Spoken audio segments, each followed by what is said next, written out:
please note that we were hoping this to be a roundtable discussion, but due to logistical reasons, we're not able to have a roundtable setup, but we will still conduct it as a roundtable discussion later on.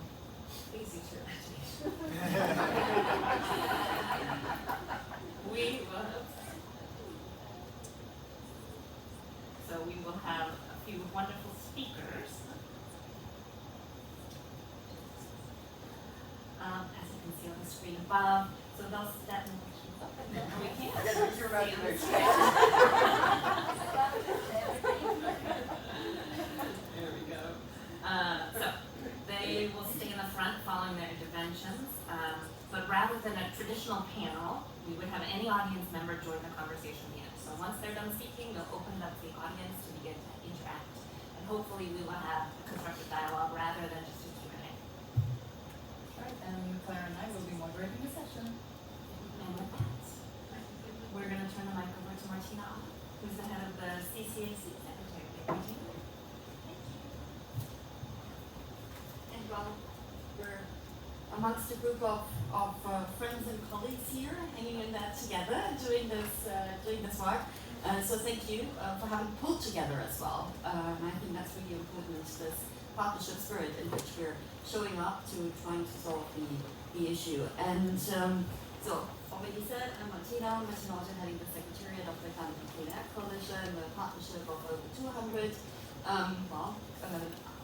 countries and IGOs and non-state actors as well.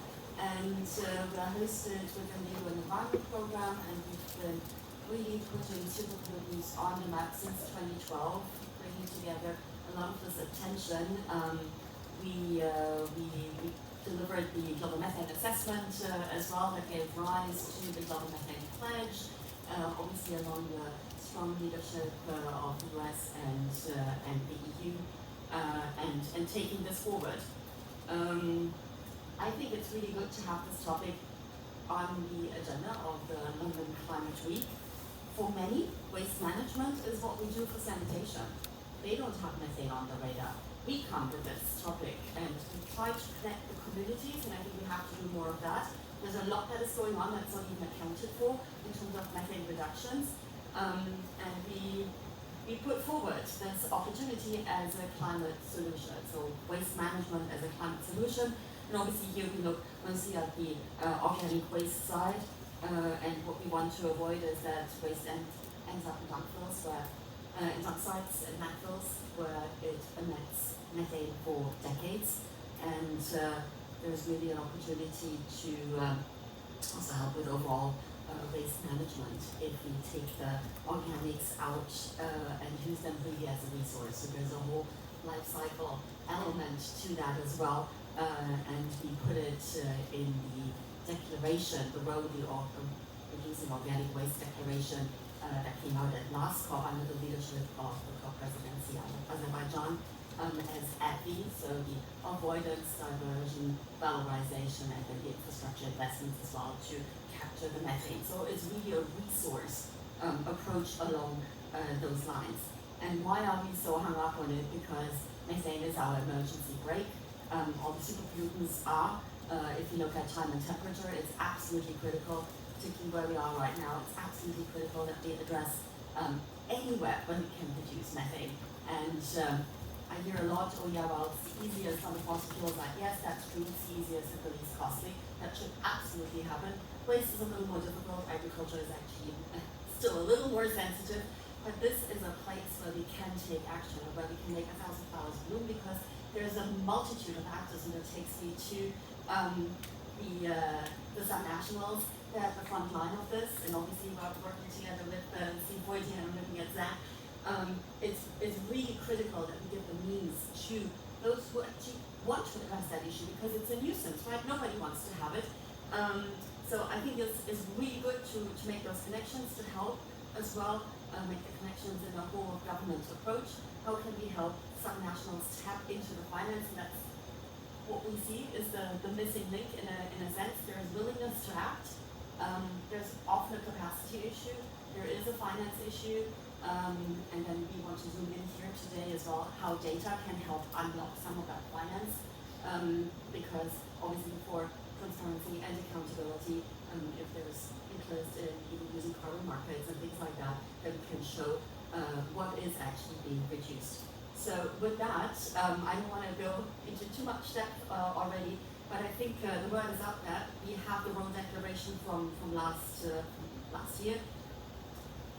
Over 50% of organic waste methane emission sources are basically covered in terms of the countries.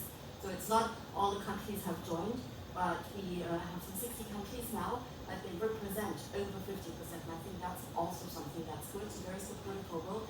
We have to build on that. There's a troika approach that has been taken now by Azerbaijan, by Brazil, and so what is it that we bring to the table at COP? And one of the areas is the food waste breakthrough, and we have our colleague Clementine here as well, our colleague from the UNEP side, and I think that's good to see that there's continuity. We zoom into different subject areas.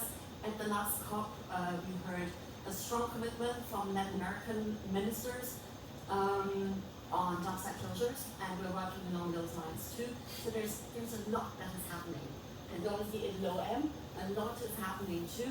There's a community that has come together. We have a few tools that we will also be able to present in a way.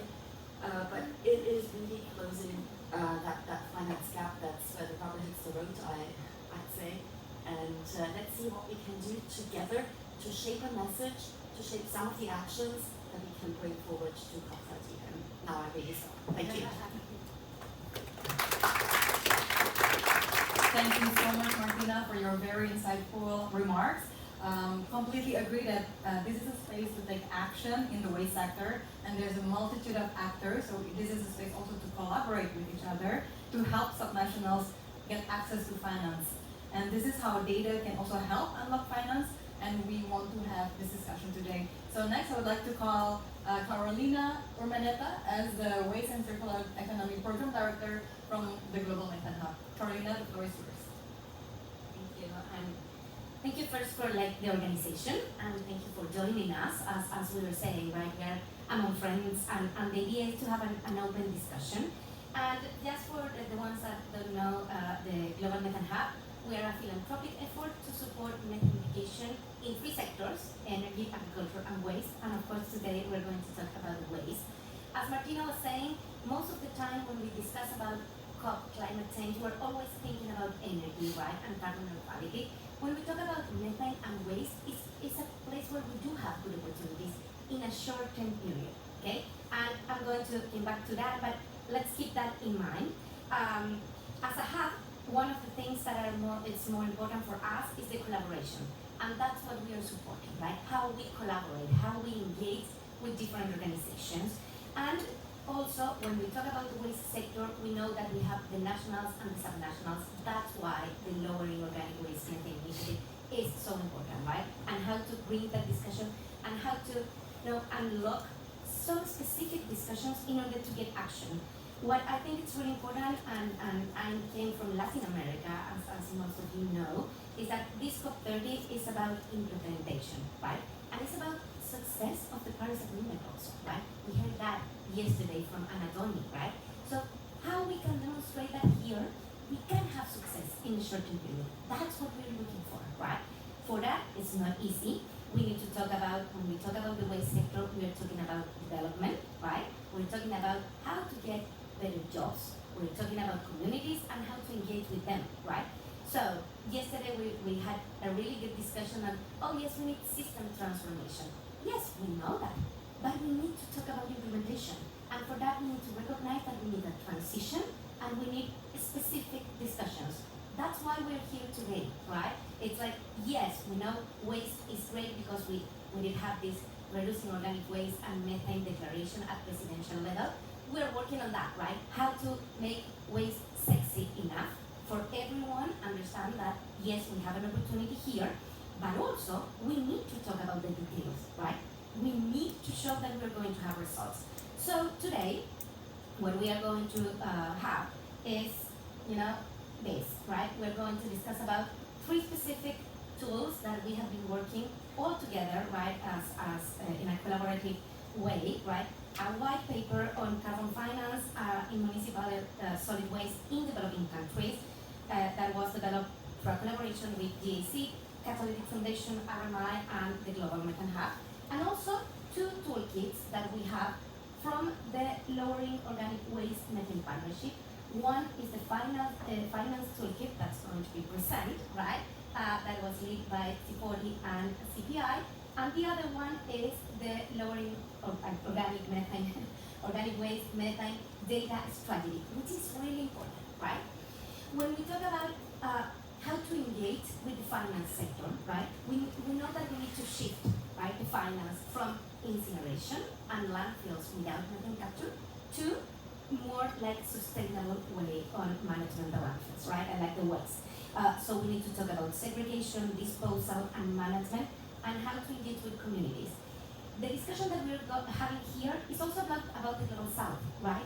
And our reality. Here we are talking about waste pickers. We are talking about the informal sector, how to recognize them, how to help them in order to have better methodologies for data and information to be involved in this discussion. That's what we are supporting, right? Because the solution is not going to be just technical solution, right? We need to recognize that we're talking about people here, okay? And the other thing, and thank you Martina also for bringing this into our attention, is of course the food loss and waste prevention and recovery approach. That's what we really want, right? We have been discussing waste since forever, right? We know that we need to go to that, but because we need methane mitigation like since yesterday, right? We are late, we are doing both things in parallel, right? So the food waste prevention breakthrough, right, is going to be very important. The idea is everyone, right, like to try to figure out how to work on this, but also, again, how to be specific in the things that we can unlock from the finance sector to have better tools to support, you know, different actions. We always get into the discussion like, is this the chicken or the egg? Well, we know that's the discussion, right? So how to navigate that is what we need to do. And yes, I am looking at the people that's working at subnational level, right? Because that's the tricky issue. We know, but we can support you. So yeah, that's the idea. We're going to discuss about these new tools, and the idea is to hear from you also, right, today. So thank you very much, and please continue.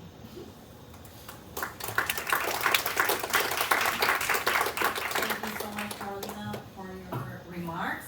And as you have said, COP30 is about implementation. So this is where low M is very important, because we would like to see jurisdictions unlock finance to mitigating methane in the waste sector.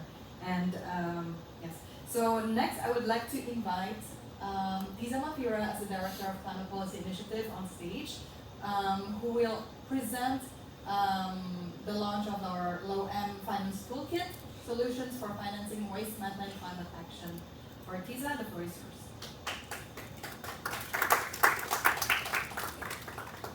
Thank you, Ida. Good morning. What a lovely round table. Can I just say, gorgeous, lovely to be among friends. I appreciate your valiant efforts to not be distracted with this gorgeous view outside. You know, to talk about the riveting topic that we're discussing today, methane. I'm on behalf of the Low M Financial Solutions team, which is co-facilitated by CPI and C40. And I just wanted to acknowledge how methane went from something that wasn't discussed much about maybe 2-3 years ago to something that's, well, we've come a long way, right? We're not there yet, but we've come a long way. And there's a lot of multi-stakeholders, partners talking about and thinking about how to solve methane. Now, the Financial Solutions team, and the way that CPI came about being involved in the Financial Solutions team is that maybe about 3 years ago, we developed a study that tracked the flow of methane finance globally. And one of the findings of that study was that there's very little financing going into the waste sector, but of the financing that goes into the waste management projects, about 94% of that goes to solid waste to energy incineration. About 5% goes to other waste to energy type interventions like biogas, biodigester, the one that's not burned but still utilizes waste to energy solutions. And only 1% focuses on organic waste management. And if you know methane, you know that that's where like a lot of the methane gas through anaerobic processes comes from, right? And I'm sure everyone's familiar with the waste hierarchy. Basically, it's an inverted pyramid where a lot of the intention and impact for waste management needs to focus on reduction, on prevention, on avoidance of food loss, avoidance of organic waste going into the landfill. That chart does not reflect that waste hierarchy, right? That chart shows that finance is absolutely going into like this pyramid, this upright pyramid model, right? So we need to correct that because we know that the most impact comes from focusing on, you know, the early stages of the waste supply chain, upstream interventions as well.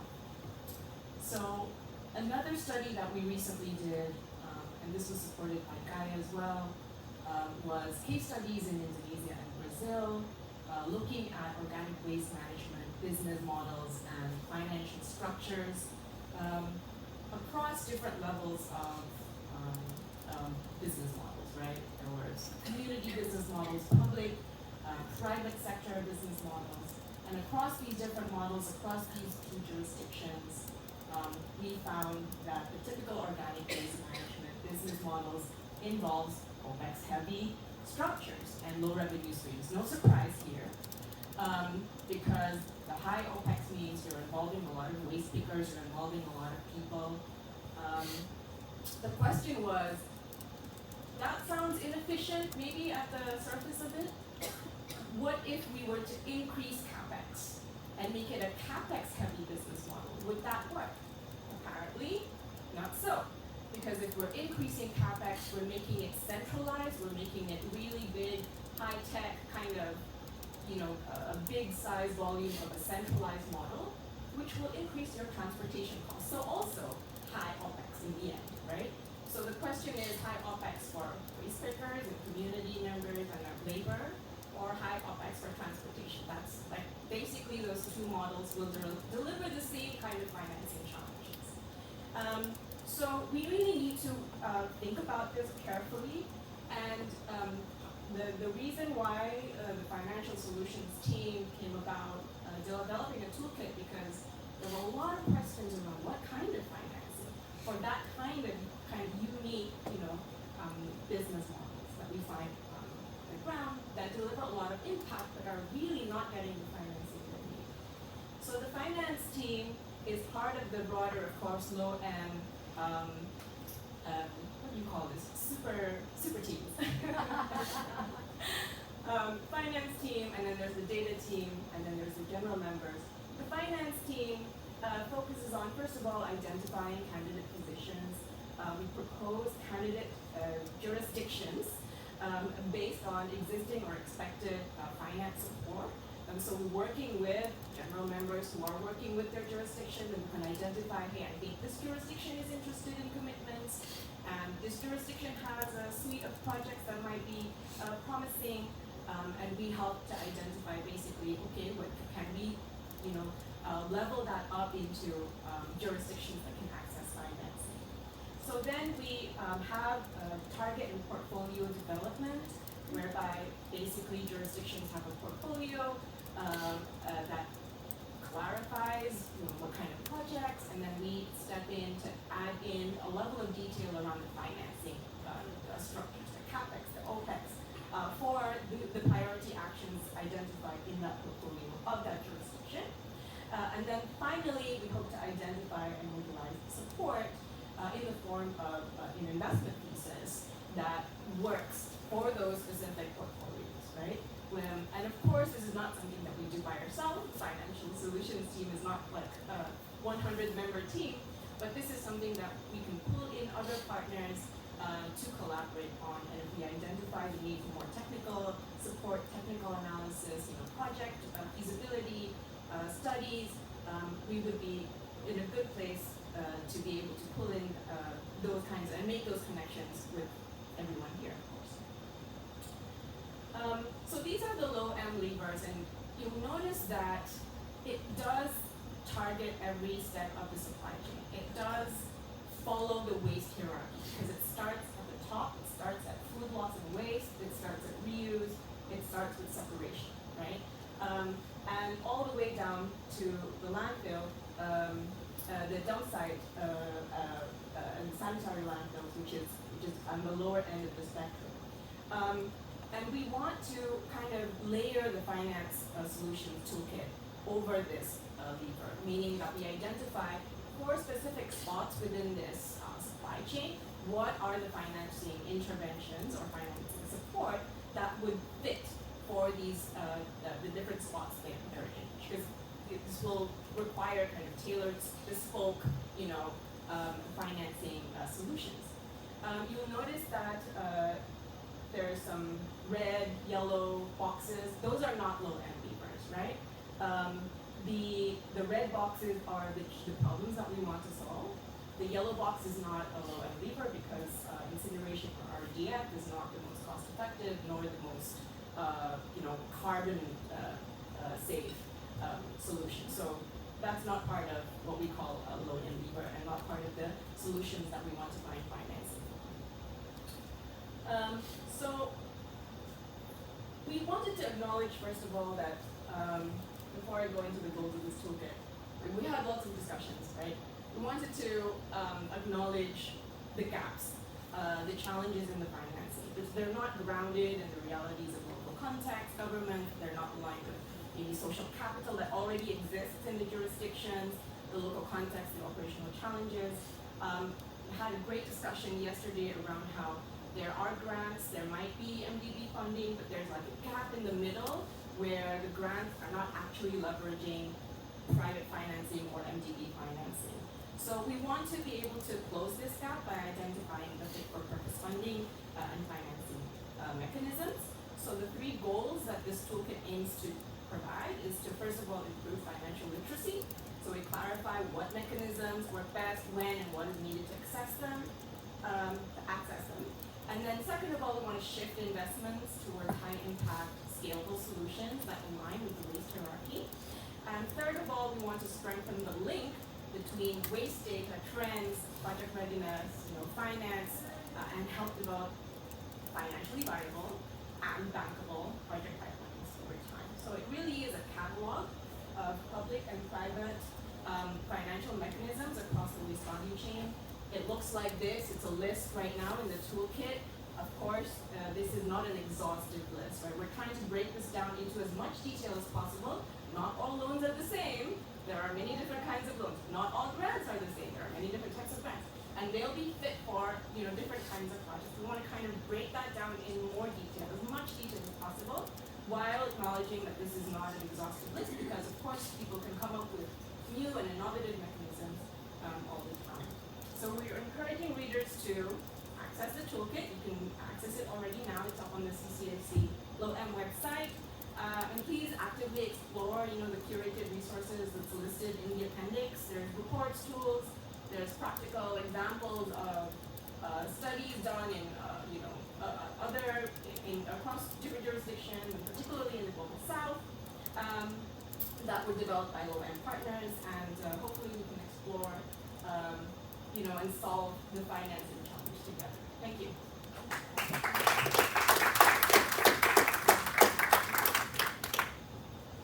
Thank you so much, Lisa, for your presentation. I think this is a good link when we see the landscape of methane abatement finance, that so far it is not following the waste hierarchy. So this is where our toolkit wants to shift investment into more effective targets. Thank you. So next, I would like to invite Tom Parkiewicz and Bram Massakos from RMI and Ezra to present the data strategy, unlocking action through waste and methane data. Tom and Pam, the floor is yours.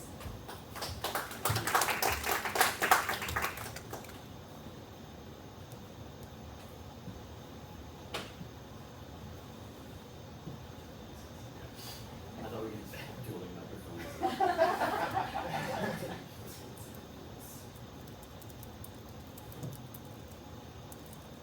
Alright, there we go. Here's the first slide.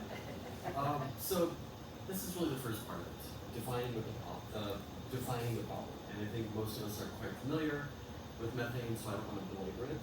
But there's a couple things that I would like to point out. So one, I think we can still talk about 0.5, and we should be. But also for, these charts always show a trend over the next 100 years, right? But like, we're not working in 100 years. We're working in this next critical decade. We're in the middle of this critical decade.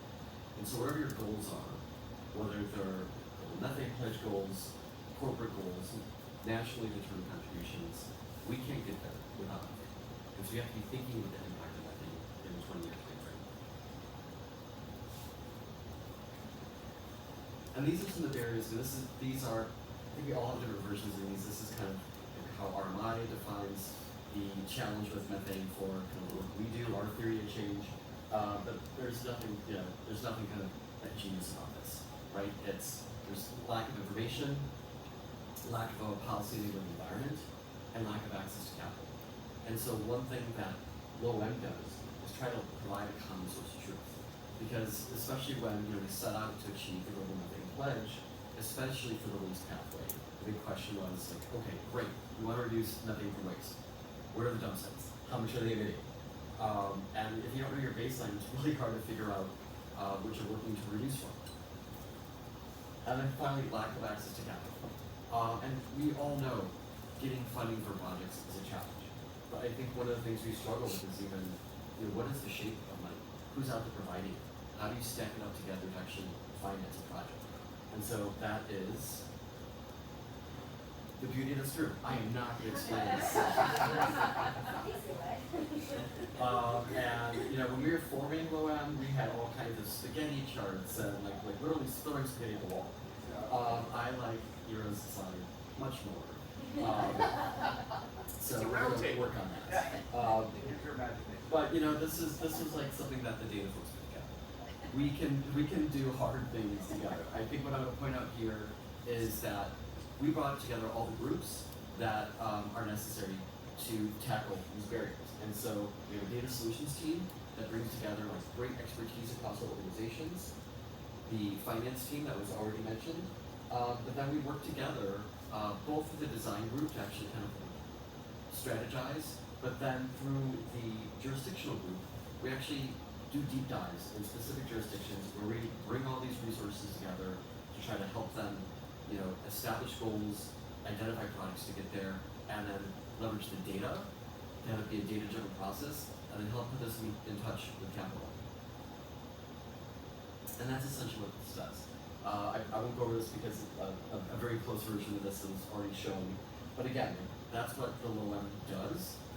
It's not like a separate organization itself. It's bringing together great partners already fully engaged on the Global Methane Pledge, and helping them actually kind of deep dive on jurisdictions that are really motivated to get stuff done.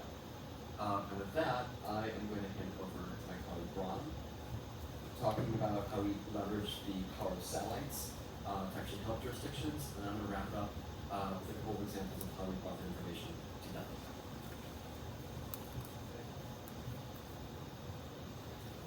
Thank you. Yeah, so I'll give a little bit of an illustration of how we can actually use the data that we, for example, get with satellites. So there's an increasing number of different tools to measure methane, going from on-ground surveys to aircraft to satellites. I'll mainly focus on the satellite bit here because it allows us to look at methane everywhere around the world. Because what we do is measure reflected sunlight that gives us information about how much methane is in the atmosphere, and that way to tell us something about how much these landfills are emitting. So we have satellites of all kind of different flavors by now. One example is the Global instrument that gives us daily global coverage. These individual observations cover an area of about by 5.5 kilometers. Here in the background, you see the urban area of Buenos Aires, and the redder these rectangles are, the more methane there is. So we see clear plume coming from the city center. So we can use these kind of data to get an idea of what emissions are like at an urban level, and we can then use other satellites such as CCAC, Carbon Mapper, and others to zoom in to really give us information about individual waste facilities. So here you see two plumes coming from the landfill in the city center of Buenos Aires. And this is the kind of data that we can really use to say something about what is happening within a facility. So these data have different applications. An important one is actually the visualization of these plumes, because without these kind of observations, methane is an invisible and odorless gas. So really realizing the scope of the emissions is hard to do. And we can use those kind of observations to prioritize sites where we want to take action first, for example, ones that have the largest emissions. Subsequently, because these observations have such high resolution, we can really zoom into where within the site emissions are originating. So here on the left, I'm showing an observation over a landfill in Brazil, where in the southeast you see a plume coming from the waste area itself. But to the northeast you also see a plume from biogas infrastructure. Now, it's important to identify these kind of cases where you can do more of a leak detection and repair kind of mitigation as well. In addition, by combining observations over time, such as shown on the right where we have a single plume and then a heat map of where emissions are originating, you can start to see where within the facility most of the methane is originating. And that's usually the areas where waste has recently been added. Of course, for landfills that use covers, that makes sense that the area where you're adding new waste is where most of the methane leaks away. But it's also true for other facilities. Finally, we can translate these observations into emissions. So each of these individual methane plumes can be used to estimate the emissions on that day. And by then taking a lot of these plume observations over time and putting those emission estimates in a graph as shown on the right, we can get an idea of what baseline emissions are, accounting for potential outliers such as we have one here as well. And now these kind of observations we can use to compare to our modeled emission estimates. That's really important to improve the baseline of the emissions from these sites, so that we're sure that the modeled emissions gives a good representation of what we also see in the atmosphere. And that's vital to make sure to have matching, because we're then going to use our model to estimate the effect of a potential mitigation effort. And we want to make sure that our baseline is then matching with what we actually see. Subsequently, we can then use the satellite observations to also see whether that reduction is actually taking place. And with that, I'll turn it back over to Tom.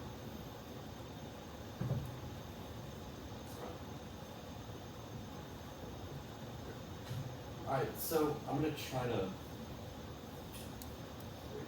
like, bring this all home in kind of how we put these things together to make the information actionable for jurisdictions. So this is a snapshot of the decision support tool from WasteMap, the Waste Methane Assessment Platform. In this case, this was leading up to COP29 or COP28 when we launched the low methane initiative, and one of the signatory members was Lagos. They were very interested in joining, but they had kind of similar trepidation to lack of data that I mentioned. So they had a variety of baselines, not the best information on specific sites within their waste sector. They had national level climate goals. They had state or city specific for Lagos, but just waste was mentioned generally. So they didn't have the granularity to name specific activities, and both wanted to be ambitious, but not too ambitious without knowing what their baseline was. So we helped them evaluate kind of these standard levers that were mentioned earlier in the presentation, and then model them. And so in this case, this is the city level GST, so it kind of aggregates sources and rolls them up to the city level. We looked at increasing composting by 20% for business as usual. In this case, it would lead to a 26,400 ton reduction of methane per year of methane by 2030, which is 23% for business as usual. And then also we looked at creating a new landfill and then routing 50% of waste currently going from dump sites to a new landfill with a gas collection system. That would result in over 7,000 tons per year reduction of methane, or 7% from business as usual. And so this demonstrates how, not just taking data, but providing a decision support tool that allows the data to become actionable, actually motivates action, motivates commitment. And just to put a finer point on that, there are 5 dump sites that are slated for decommissioning under Lagos's commitment under LOAP. But the big one that S1 has some great satellite plume observations of is Lucianson. It may or may not be Africa's largest dump site, it's often referred to that, and it doesn't matter, it's huge, and it's in the middle of the city. We looked at what benefits we get from decommissioning the dump site by 2027. That would result in a 30% emission by 2030. And that is essentially, for at least one state, their Global Methane Pledge goals. And this was really kind of the impetus for working with the Hub and Cleaner Task Force to create Waste Map, not like creating a brand new tool out of thin air, but bringing together a lot of existing data done by great organizations to leverage it. So it includes site level data from Climate Trace. It includes modeled city level data from waste and waste-wide cities, and plume observations from SRON and carbon mapping. And the decision support tool, our data scientists took Python, which you could talk to other data scientists about, to actually convert an Excel-based model to something that is integrated into the website with levers and is a lot easier to use. So this is really a platform that turns data into action and supports jurisdictions. And with that, I don't know if we have questions in the roundtable, or no, we just keep moving. Okay, but happy to answer questions if you have any.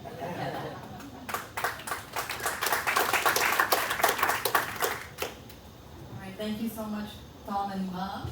And just to let you know, if you want to access the report of the data strategy, here's a link to it. Thank you. And yeah, I think that was really clear how we can connect data with finance, where the data can provide the baseline, and then by having the interventions, we can also estimate how much emissions can be avoided, and then use that to connect with the financiers so that we know how much impact they can provide. All right, so next we'd like to come into the roundtable discussion. And I would like to, roundtable using your imagination of course, but I would like to invite all the previous speakers to the front so that we can have a face-to-face discussion. So Martina, Carolina, Tiza, Tom, Ram, and I'm not sure if Aldebel is already here. Oh yeah, you are. Okay, welcome. Please come up here and we will start the discussion. I would also like to invite Claire as the co-moderator along with me to moderate the session. Hi everyone, can you hear me? So, this is not an effort to make a panel, really. This is an effort to round the room. So we have mics. We do have a question to kick off. Though, happy to take your questions. Ira, do you want to read out the question again for kickoff and see if we have any responses? And then, really, the idea is, please, interject, give comments, ask questions, make Tom go back to his presentation and really pick something. Things we're welcome to all. All right, thank you. So maybe just to start off the discussion, maybe the first question would be what does unlocking finance look like in reality, and what in your experience is a major challenge related to data and unlocking finance? I'll bring you a microphone. Anybody who wants to start out.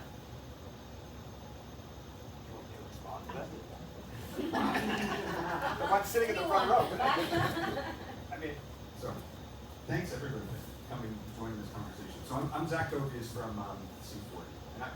And my impression that one of the biggest challenges is the theme that we've identified here, that there's a lot of money available. I think that we keep hearing ticket size can be too big, that there are all these challenges that are thrown up. I think that cities know waste is an opportunity. And I think that what I'm hoping that we can do with this group is get pragmatic about how we can start delivering, mobilizing the resource, because cities have like the idea of the pipeline of projects. I think that some of the challenges can revolve around the lack of a bankable project, that they have ideas about what they need to do. And I think that we're seeing so many job creation opportunities, integrating the informal sector. I think that there are all these areas for action. But what I'm hoping that we can get to today is how do we bridge that gap, to stop talking at the kind of high level, but to work collectively. We've got a great group of projects that have made commitments to start connecting some of these dots. And so I think that what I'd love to hear some feedback from the audience, since so many of you are representing different constituencies, subnationals are responsible for a lot of these pieces. I think that the questions that we've been talking about for the past few days are how do we get pragmatic, how do we get these answers? And so it's always easier to be the second person to talk. I hopefully have broken some of the ice here. Was there more that you wanted, or of anything? Nope, stop me. Great, thank you. Fantastic. Anybody in the audience would like to speak? Good morning, everyone. I'm joining from the Catholic Finance Foundation, and yeah, I'd just like to come back on some points that were mentioned already in the presentation that I think are really important to get projects in the sector to be sustainable and bankable for investors. So at Catalytic, we often look at a project level. So what does the project need? And already Tisa touched upon, the OPEX versus the CAPEX and how important that business model is for ensuring that these projects can actually be interesting for investors and that more of those are investing and take place. And then now we're coming to a place where we acknowledge all the challenges at a project level. We can see how we can work with municipalities in helping those cost recovery models happen, setting the right incentives for these projects to maintain operations over time.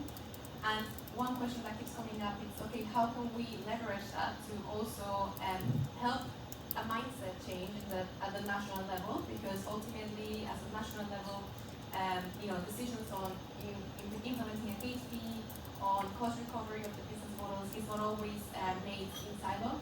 It often needs support from the national level. So there's a big question, I think, for the group that would be interesting to explore more. Is how can subnational municipalities and authorities at the national level apply pressure or help government at the national level make more decisions to prioritize the sector, and whether it's by incentives, providing more incentives to the sector, just to help aid that recovery system for business models to be more sustainable. And maybe can you share a little bit on the white paper, maybe on carbon finance and municipal solid waste in developing countries? Like, what are your main findings and your recommendations there? Great, yeah, thank you, Yara. So, so I invite everyone to have a look at the white paper. It's only a 60-page light read.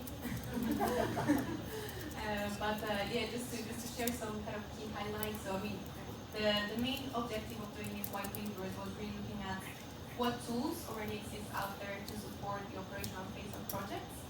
And what we found with the white paper is that the existing mechanisms that we have in place for carbon credits have been used. So we've seen projects use it mostly for landfill gas recovery, and especially through the CDM mechanism.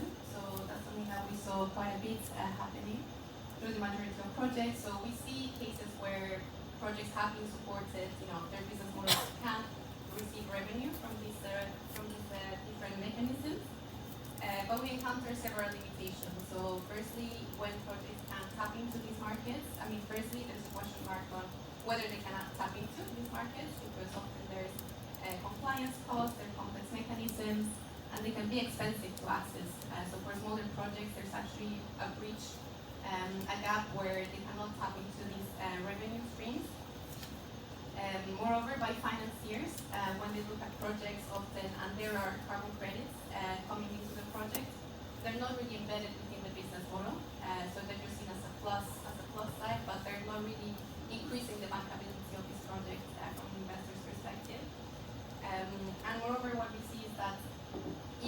projects can tap into these revenue streams. They're often temporary and they're not really solving the larger inefficiencies and challenges within the sector.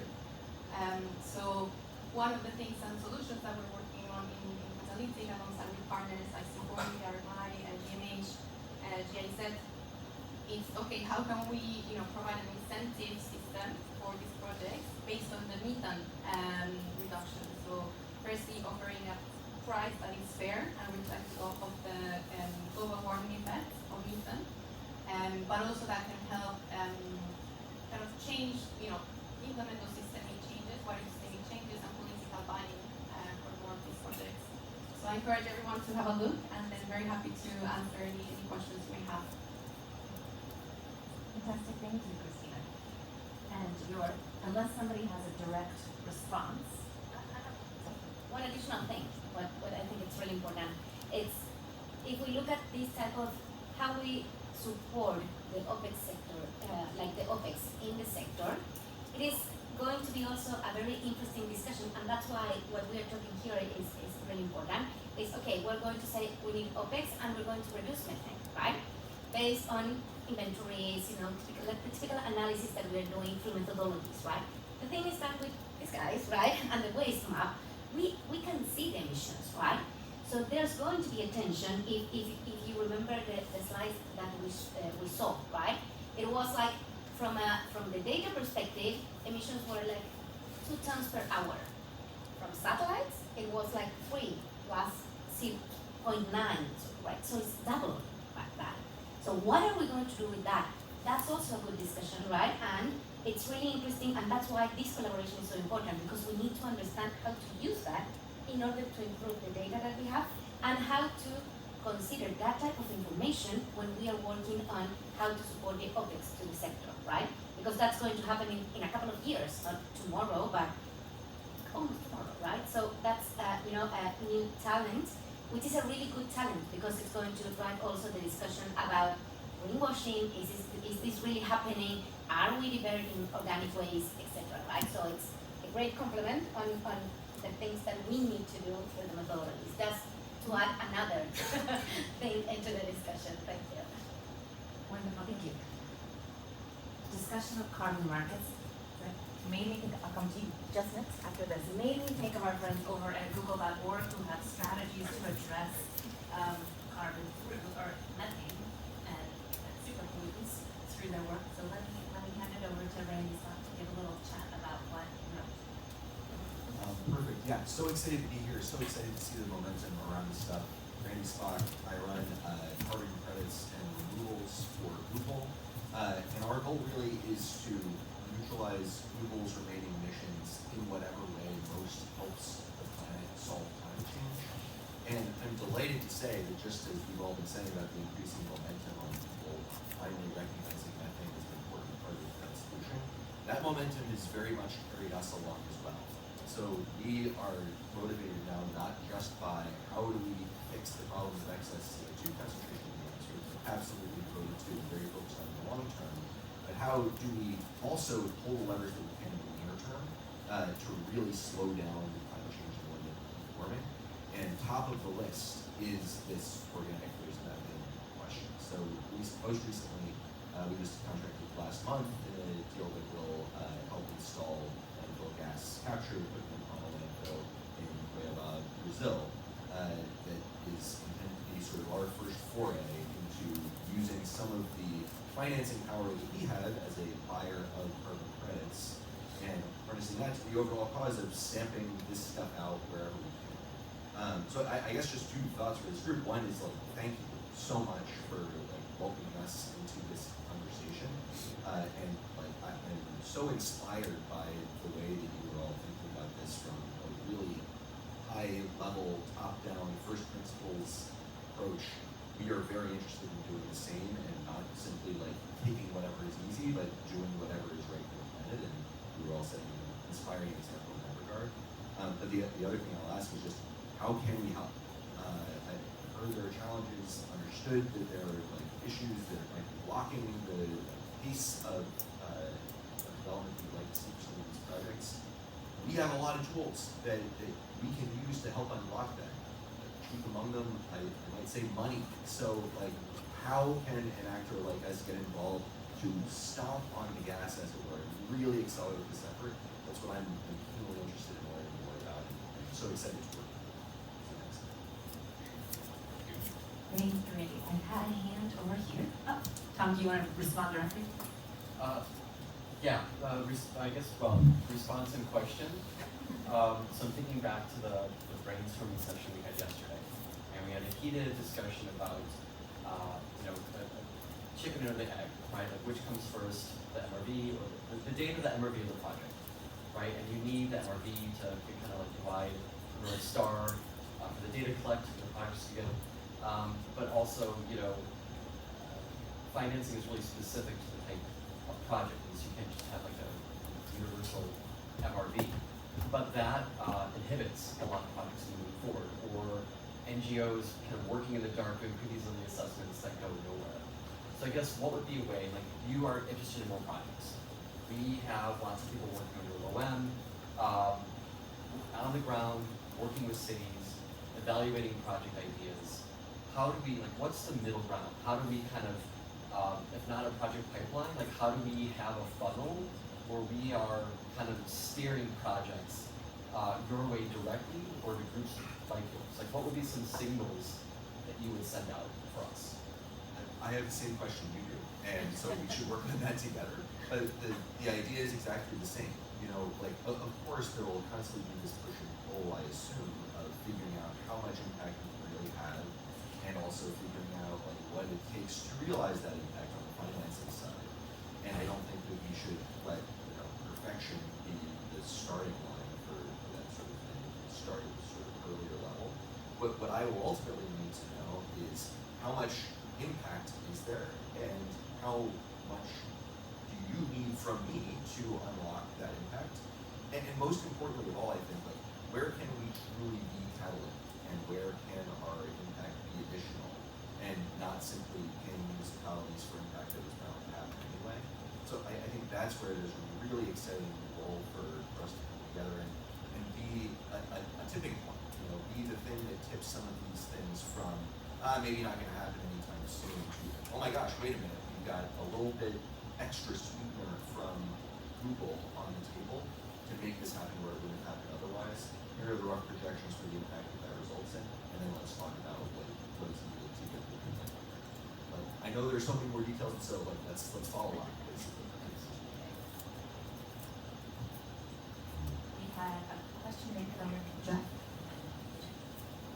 Yeah, hi everyone, Jack from Zero Waste Europe. Super interesting chat. Just a question and a comment. So, Christina, in the paper, we're talking about methane credits, or it's methane within the carbon market. I was aware that there's methane credits being discussed within the energy sector, but I wasn't sure how it works in the waste. So that's interesting.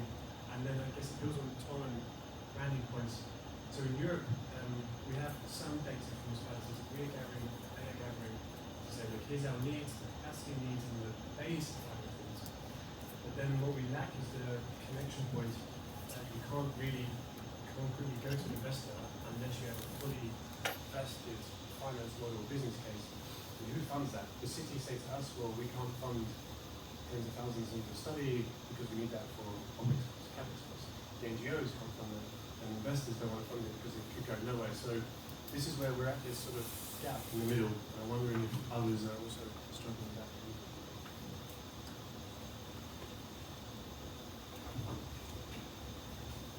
Hi, thank you so much for the discussion. This is interesting. My name is Rashman. I lead Sustainable Finance Engagement at the Open Power, and I was really interested in how you see the evolution of the sustainable finance innovation and the kind of challenges in that discussion right now. So a lot of the discussion we're having on the sustainable finance innovation side is how do we scale up some of those blended finance solutions, particularly for the development banks. And I noticed in your coalition you have quite a few development banks present, and I wondered kind of how you see the evolution of that priority from a sustainable finance innovation perspective. I saw the slide where you had kind of various mechanisms, and it's really interesting to hear about the kind of methane credits. My one concern is that often the the financial industry is jumping towards one particular product solution, and I think we need to see this as a spectrum of different approaches, similar to the expert Google. And I just wondered, where is the appetite, where are the bottlenecks, how can we kind of as an industry working on the innovation side structure things in a more pragmatic way and in a way that's grounded in a lot of the data that you're looking at. And one observation I would make is we've seen, it's quite early days, but there is an appetite to look at kind of KPIs around methane reduction within financial structures. It tends to be quite focused on the energy sector right now, to the point that was raised earlier. And I wondered, how do you see that kind of evolution within the coalition of partners that you're already working with, notably the development banks, because I think we potentially as an industry can play quite a strong role in supporting that innovation in a more pragmatic way.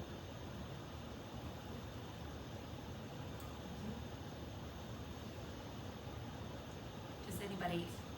Christina? Thank you for the question on methane and carbon credit. So for the purpose of the paper, we were looking at existing mechanisms. So purely kind of carbon credits, what exists out there, and how projects that reduce methane can deploy them. So typically there's a conversion that you make between the methane and the CO2 units, but it's not perfect. So what we see is that in the pricing, what ultimately ends up being the price for this credit is not really reflective of the short-term GHG impact of methane. That's partly because the IPCC has a window of like 100 years, so it's not really taking into account the really short-term warming impact of methane. For methane credits, so what we're working on, it's a tool or a vehicle that can actually pay a price that's reflective of this GHG impact, but we wouldn't necessarily call it a methane credit or create a whole new mechanism. Rather, it would be a mechanism that would sort of top up or provide payment for a gap that projects need to support their OPEX expenses, building on a carbon credit price. So let's say a project sells a carbon credit for, let's say, $5, but they actually need 15 to cover their OPEX gap. That's the gap that we would look at, but we wouldn't really look to set up a new mechanism. We know there are conversations about methane credits, but we would really want to focus on what already exists and kind of be pragmatic about what we can work with.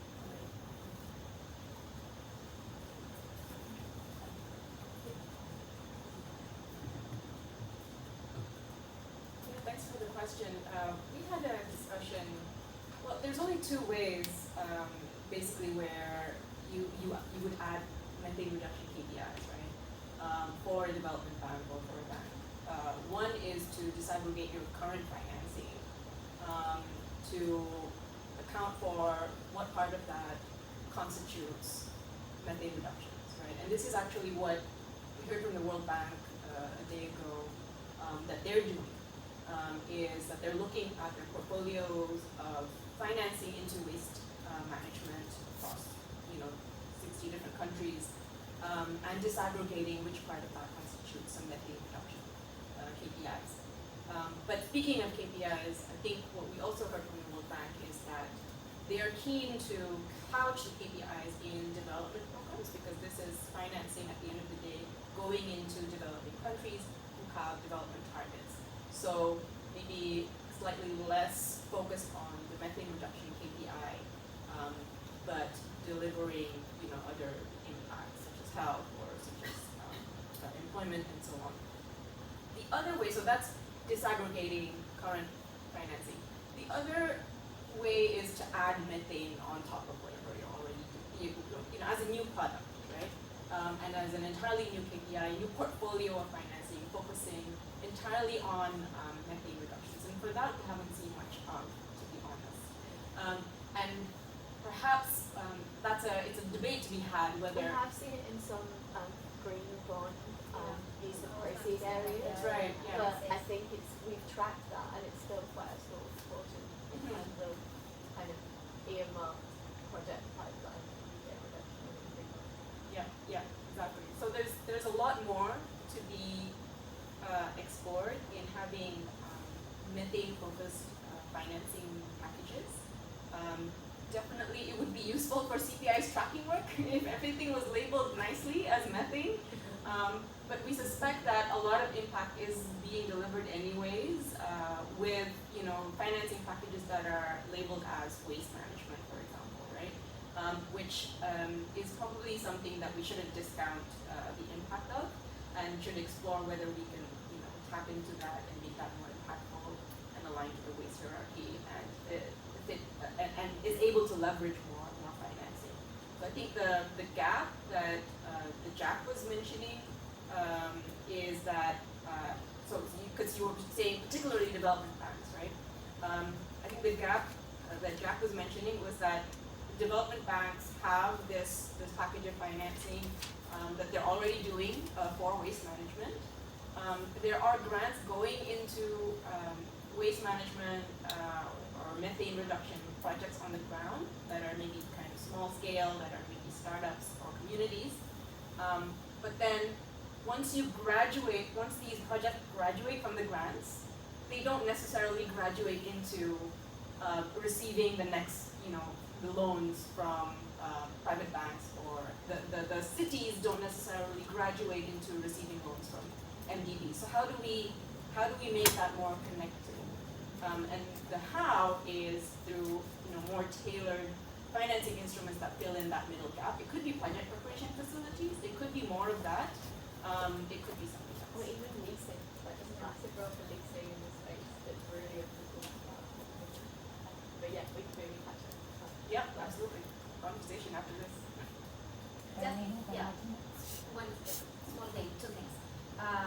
It's true that we don't have a lot of examples, but for example, the Inter-American Development Bank, they have a two waste initiative. The target of that initiative is to have at least 30% of methane mitigation in their waste portfolio by 2030. So it's not reported yet, sure, but it will be, right? Because it's one of the initiatives that we are supporting too, right? With the World Bank working on that too, but it's like that's exactly the idea. It is a challenge for sure, but it might be a good option, right? Like so it's happening. It's like not as fast as we want, but okay. And the other thing, just to complement what you were saying, Christina, is yes, there have been discussions about methane market, maybe, right? But it's really difficult to set the market, right? So yes, and this how to recognize the relevance of methane credits based on CO2 credits. What we are working and it's going to be available by COP30 also is this temperature marginal abatement cost curve. We usually talk about marginal abatement cost curve, right? Comparing CO2, and what it costs to get the mitigation, right? If we use the global warming potential of 20 years, right, based on methane, well, of course you have, how to prioritize activities. And there, the waste sector get a lot of attention, right? So that's something to, spread the discussion that you are trying to push. Yeah. I wanted to comment on one point that in the presentation was that, yes, we look at where you put the money and move from CapEx to OpEx, and that's non-trivial.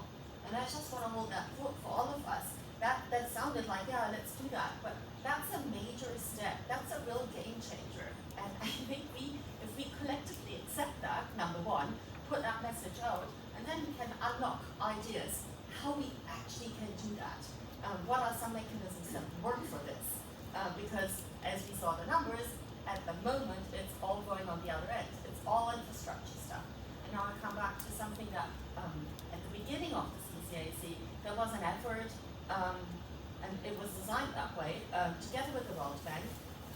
They were testing a new mechanism. It was the pilot auction facility with reverse auctioning, so really helping on the carbon market side. And we helped to identify in which area. And we worked together on this. And it was pretty successful. 3 rounds were run. And there were tons of stranded projects because of the CDM not working out the way it was planned. And there were tons of shovel-ready projects. And guess what? That was all methane capture from landfills. So yes, good, but it's it's the end of pipe solution, right? It's good, it's fine. I don't want to talk against that, but we have to make sure that we reduce in the first place. So how can we actually design something that targets much earlier on?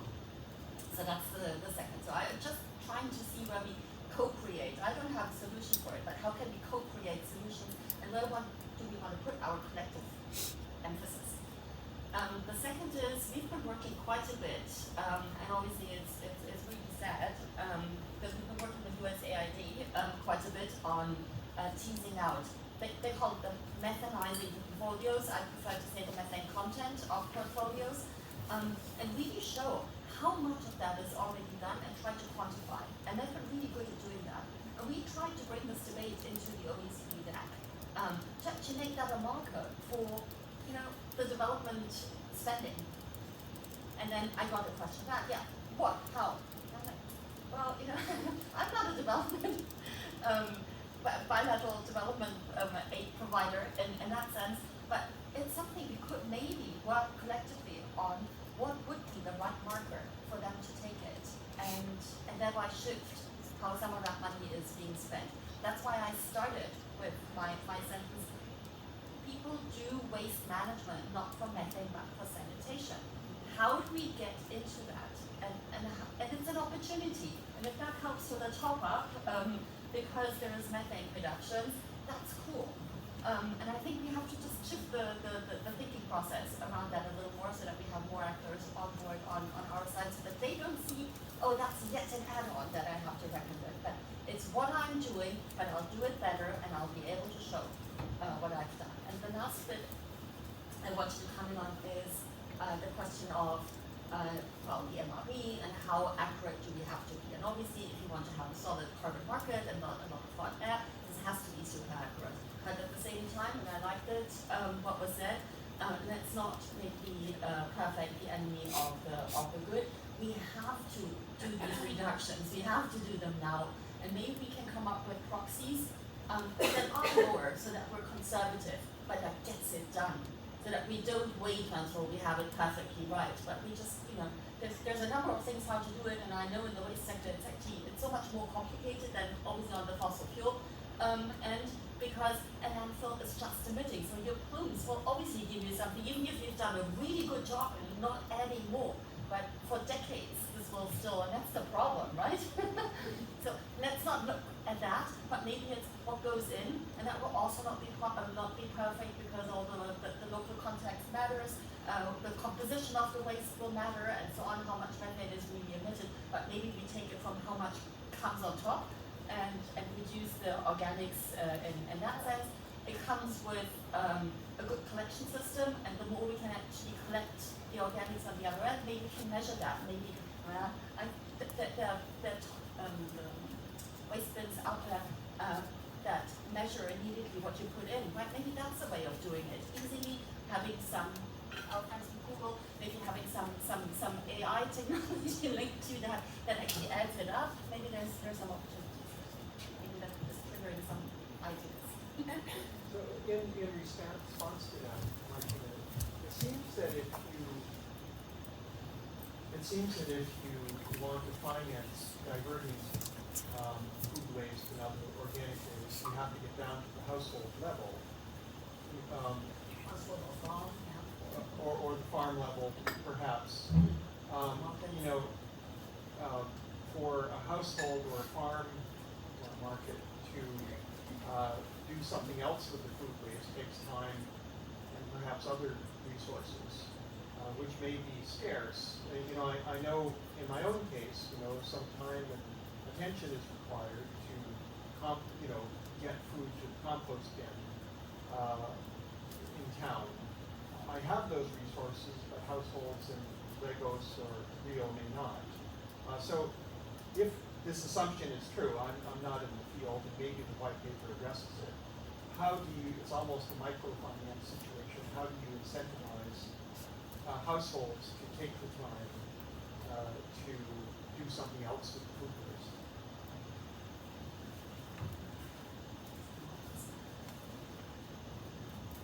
Just to come in on that, this is one of the areas that cities are really actively engaged. that universal collection and engaging the informal sector so that there are some opportunities to make it easy for people.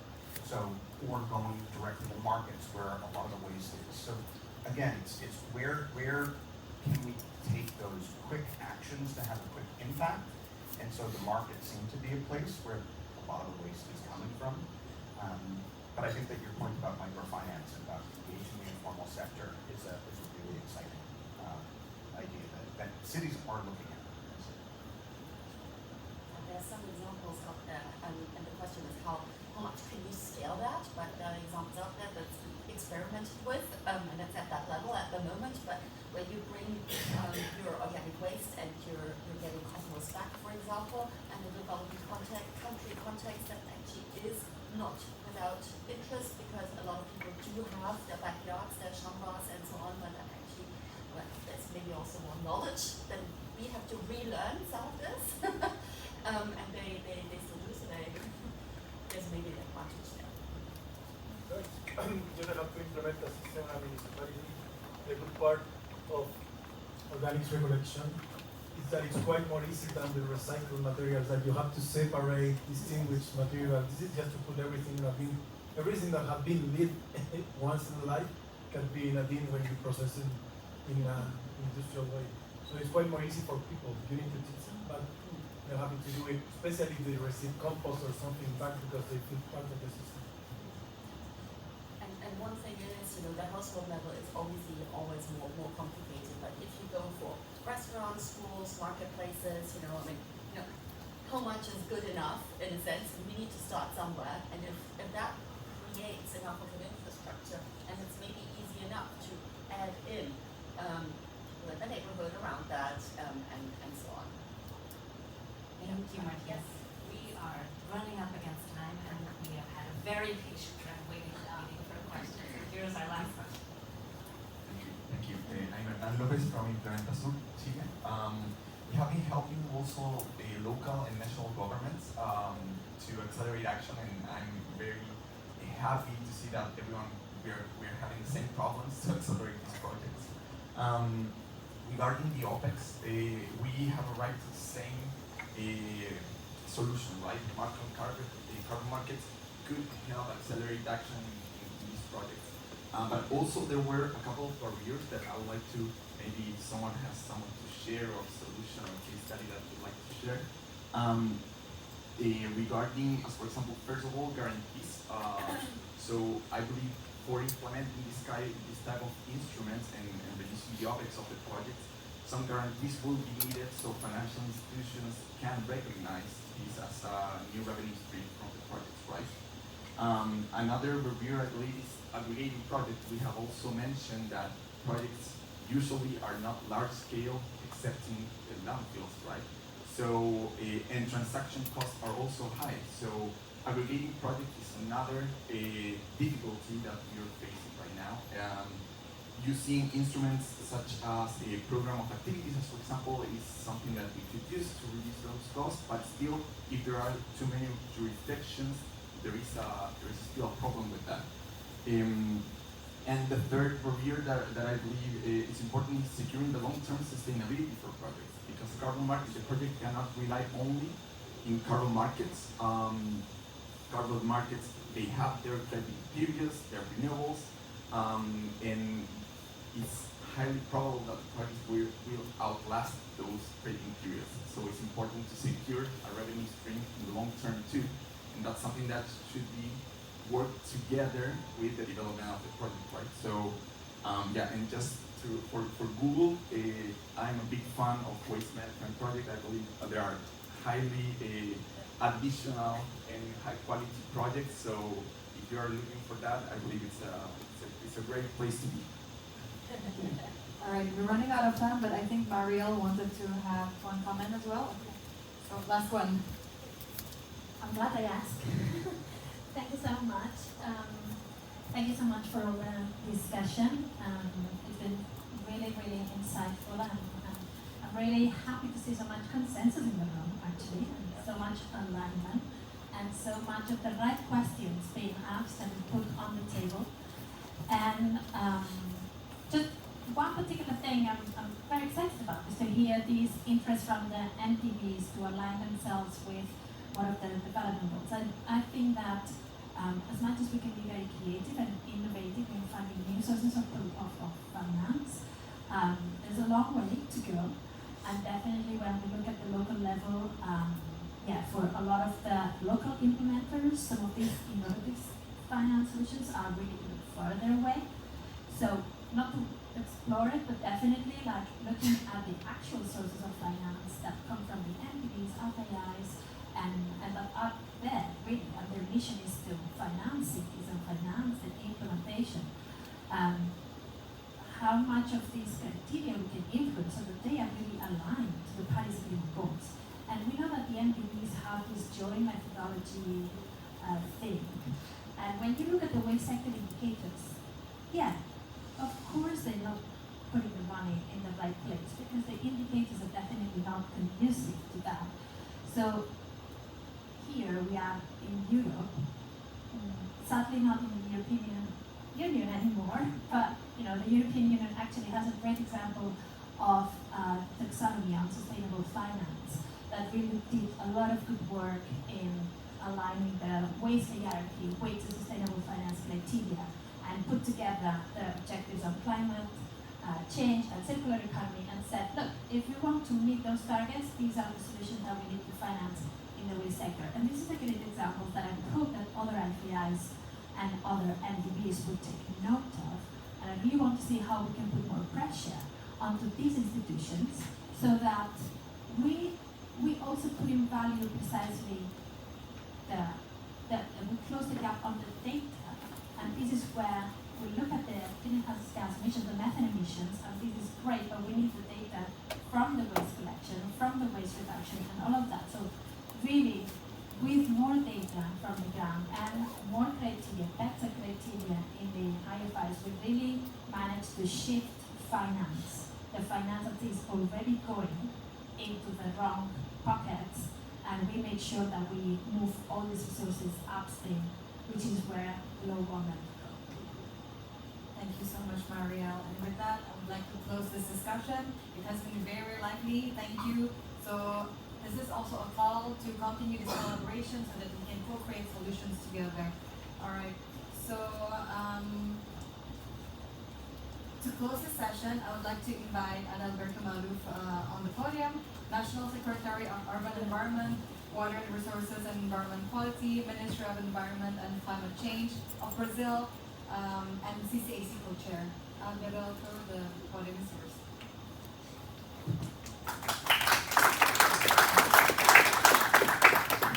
I'll just choose one here. Well, it's a great pleasure to be here with all of you to listen to most of these debates. From a climate perspective, we all know the importance that methane has. Maybe around 20-30% of the increase of the temperature has been related to methane. And it's probably one of our lowest hanging fruits, chewing time to make the homework on the CO2, which is much harder. And we've seen that on the oil and gas, a little bit of the coal, but especially on the waste, methane reduction are very feasible. The technologies are there, we know what to do, they're working. On waste, we need the cities to be taking the lead, we know that.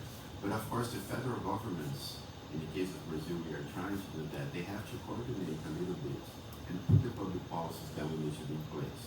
In our case, so half of the waste organic, we are finishing after 1.5-year process supported by Global Methane Hub and RAP and UNAP and other partners, our national program on organic waste recycling.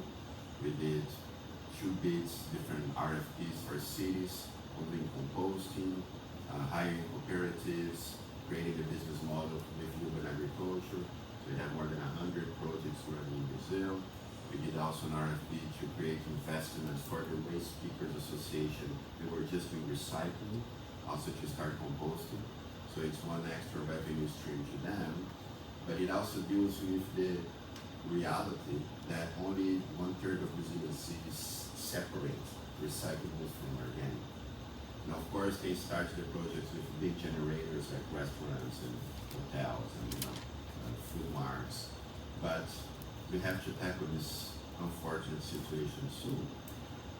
Although Brazilian cities collect 92% of their waste, these 8% are really small cities, that we don't know where they go. Well, we know they go to dump sites, but the ones that collect, 28% still sends to dump sites. And cities are paying 30 billion a year to collect and send to the landfills or dump sites. So inefficiency is there, and every time you have big money on inefficient process, it's not easy to change. So although we have approved the also National Circular Economy Policy, we approved recently. Our EPR system, the Extended Product Responsibility, that's the 1/3 of the waste in Brazil is packaging. We had 15 years since the approval of our national waste program policies. All voluntary, kind of agreements, everybody's there, the big brands are there, but at the end, the mass that they collected is 2-3% of what's supposed to be selling. So the voluntary thing haven't really worked, Oh, the companies by themselves go through because it's good for the consumers, so the market, it won't happen. So, but we did this presidential decrees that even before it was published, because, well, the glass was the first one, but especially the plastic one, we had a lot of delays, and it wasn't that easy to publish, but we're going to publish very soon. But even without publishing it, after 1.5 years debate with society, recycling more than doubled in Brazil. The official number of recycling went from 3.5 to 8.6. And we estimate that this year, 2024, the report which is coming up, it's going to go to 12. Just because the private sector understands that legislation are coming. Requires recycled content, 25% recycled plastic to produce new plastic, has reusable targets, targets of recyclability.